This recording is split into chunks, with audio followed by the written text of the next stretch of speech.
All right, we're going to give people about 15, no, let's just say 20 seconds to come online.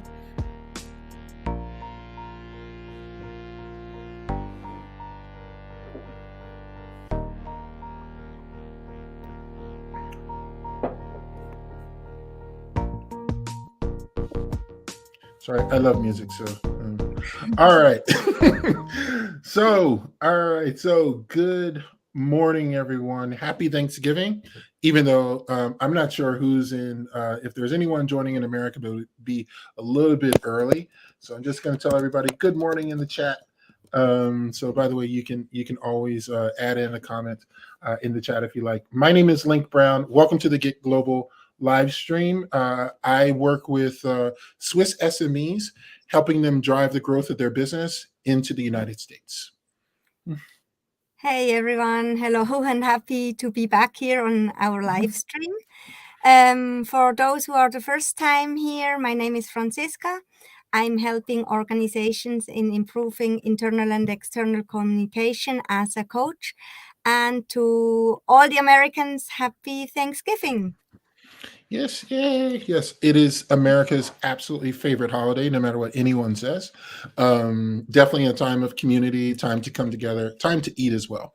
So, all right, so this is part 5 of our live stream. And today we are going to be talking about the word predictable. We talked about reliability, quality, humility, pragmatism, and again, it's predictability today. And I promised everybody 2 weeks ago that what I would do is I would try to figure out a way to bring predictability into the understanding of what into Thanksgiving, so that I would try to use Thanksgiving as a theme to drive and make sure everybody understood it. So, what is predictability? Predictability, the definition essentially is something that can be counted on, something that can or foreseen, right?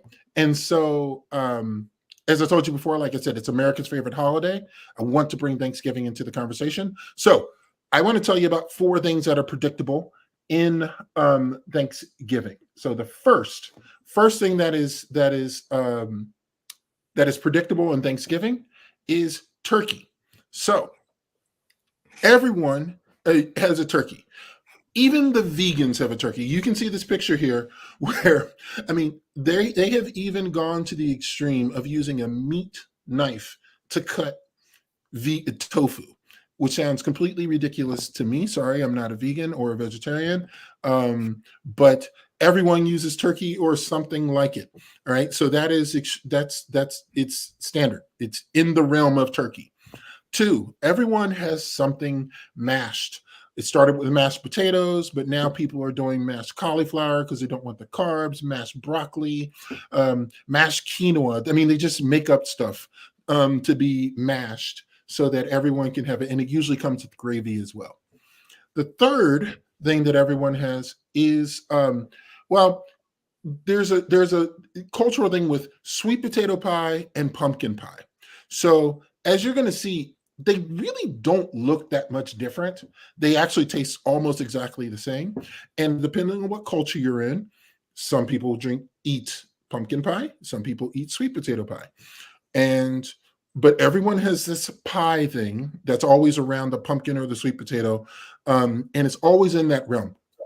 Okay, and the fourth, and this is universal, is everyone gets food coma, because in the US, here's what you do.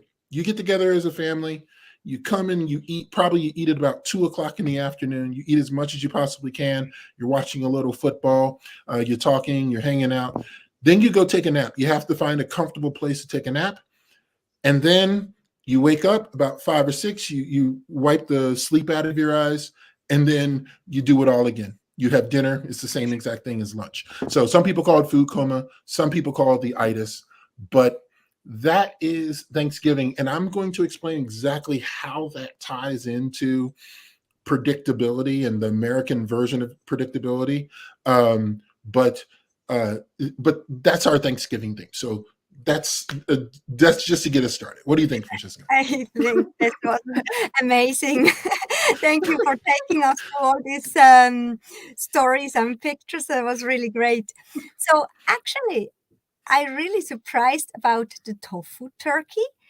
I Mm. mean, I thought I knew already everything around plant-based food, but a tofu turkey is something really new to me.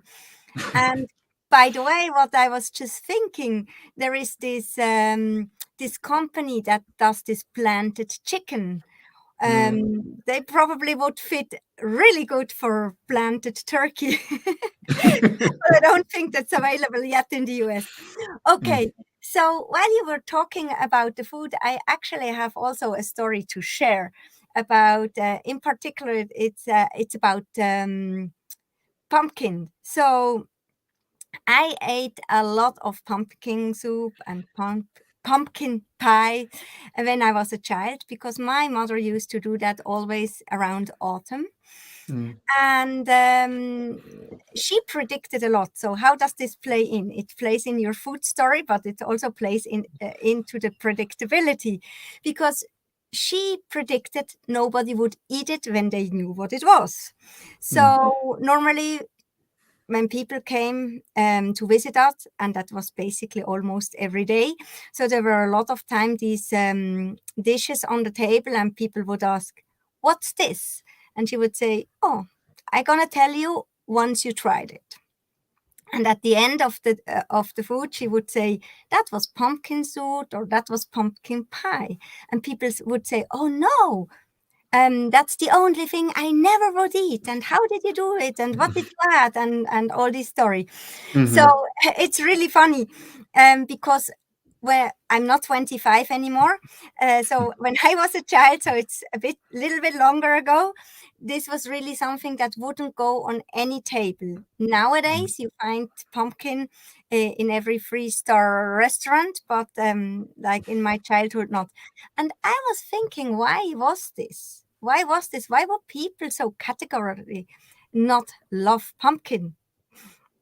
And actually, it's going back to in history back because while Europe was in war, pumpkin was something really always available. And somehow it got into people's heads that this is kind of food of poor people slash we don't like it. And in later generations, it stood with we don't like it, right? Mm. And luckily it changed again because I think personally it's delicious. But yeah, that is also something how I feel that sometimes in Europe things go a bit slower, and in Switzerland a little bit more slow than in the rest of Europe. So and I think it's interesting how my mother could predict that. Yeah. Yeah, go ahead. So, and I was gonna say, so how does that work? So tell me how that translates in terms of like the Swiss perspective of predictability, particularly in terms of business as well. Yeah, that's a good point. So, um, in terms of business, I think for us in Switzerland, predictability is really crucial. It's Mm. very important. In particular, we rely a lot on the finance business, on the banking business, and we really would like to predict how are the outcomes because predictability gives us also the security on what's gonna happen next or Mhm.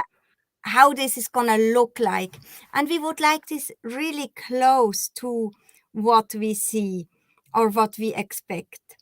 When I think about also, for example, a personal experience, I was involved in a hiring and we really defined, so including myself, we need to have two people that have a certain native language skill for this job.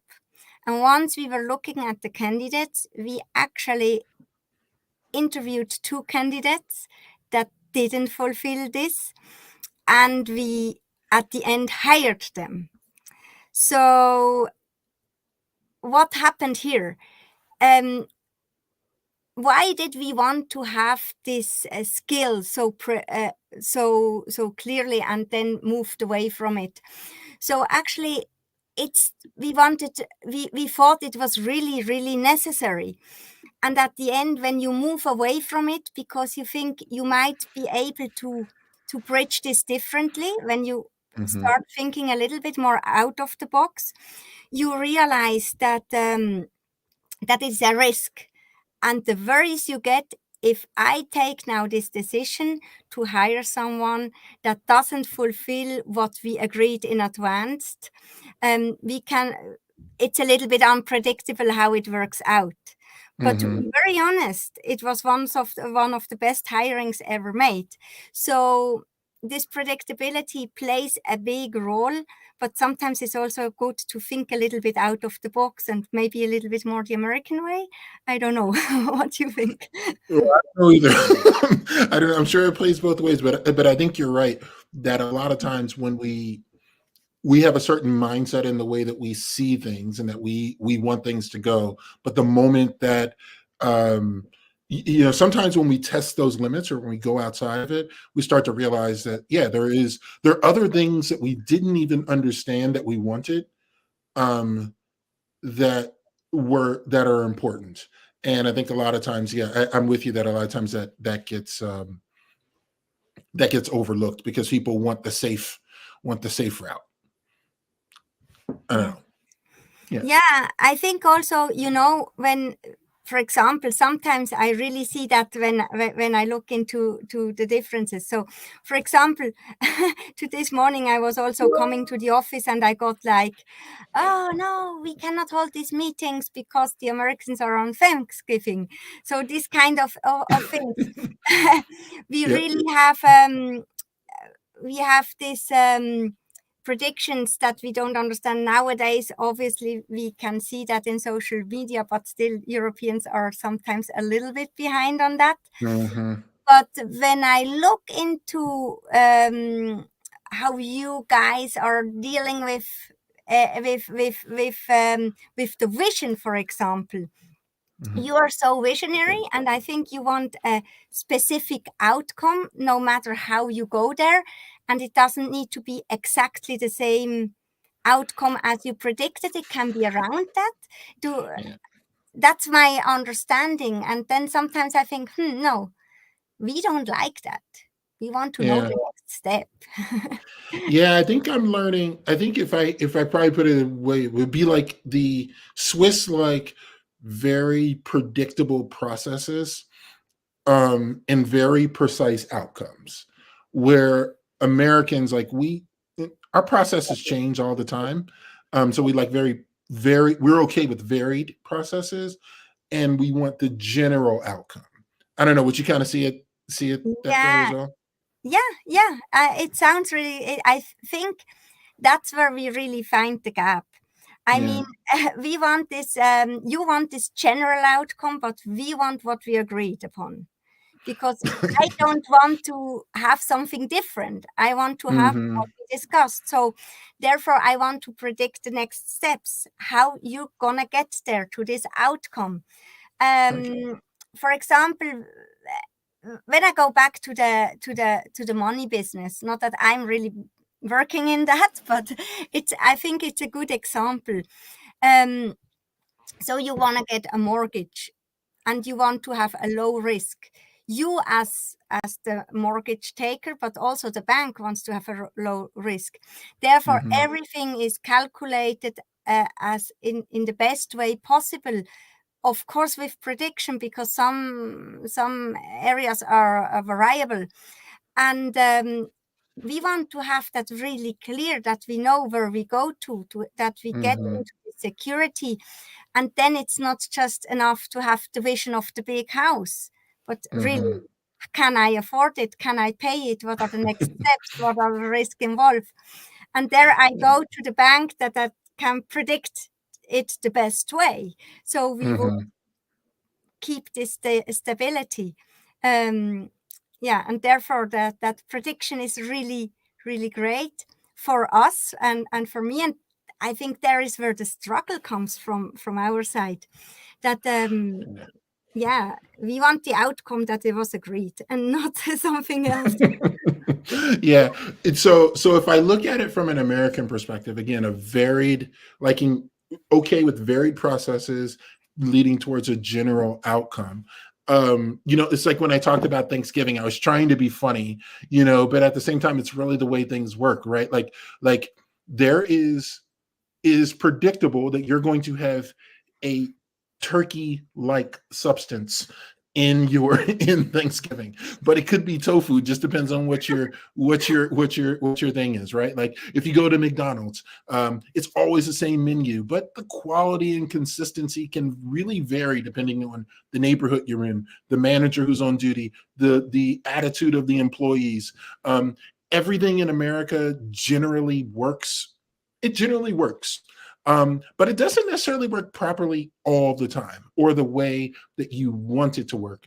And I think this whole idea, and I even told the story, before about my American friends who I would say that they are very predictable when I need them. When I really need them. But sometimes they just, we don't talk for a long time. They just, they're kind of flighty, but my Swiss friends, they do exactly what they say. They're very reliable. They do it every way. It's the same time. It's very predictable, the type of friend they're going to be.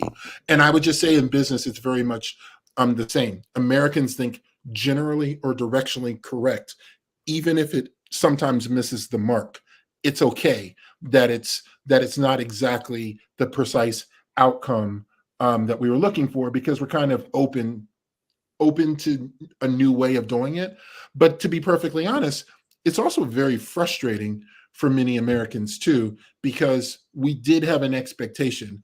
We just then have to deal with the fact that it didn't necessarily come out exactly in the precise way that we were looking for. Yeah, I don't know if that speaks to you at all, but that's kind of how we see it. So I would, so again, it's very directionally predictable, but leaves lots of room for improvement, or for things to go wrong, or things to be better. So let's just talk, like, how would we actually bridge the gap? Like, how would we create better understanding between Swiss culture and US culture?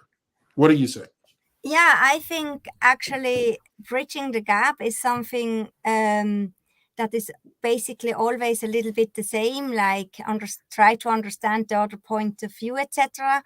But what comes actually really to my mind in that when an American and a Swiss work together, that's a real great opportunity for synergy, because you have all this visionary approach and this big goal and this let's do it and outside the box thinking, while you have the Swiss part, let's say, that is a little bit more grounded, or probably a lot more grounded, and say, hey, but what are the next steps, and have you thought of that, and that's the outcome. So if you will bring this together, I think that could be really powerful. Um, on this side, then what I also, yeah, that's what do you think about this? No, I think that's actually great. I realize it in my own business, but even as we work together, right? I feel like, you help me be a little bit more, how should I put it? Uh, have a routine, a little bit more grounded in the way that we're doing it. So I'm actually scared to show up to a meeting late now, because I know, like, like that you'll be disappointed if I didn't show up on time. No, but I really do appreciate that point, because I think you're right. There's different strengths in each way, and it's good to be visionary, but it's also good to be very grounded and practical in the next steps that you take. I would also say, from my side, I would also say that, like, it's important to understand that things don't always go as planned, and that's okay. But it's not okay to not plan. Sometimes people are so like, they're so okay with things going wrong that it just starts to create chaos, and that's not good for anybody. You really do need some level of predictability. Yeah. Yeah, in the way that you do things. I think I know a saying there that's not to plan is plan to fail.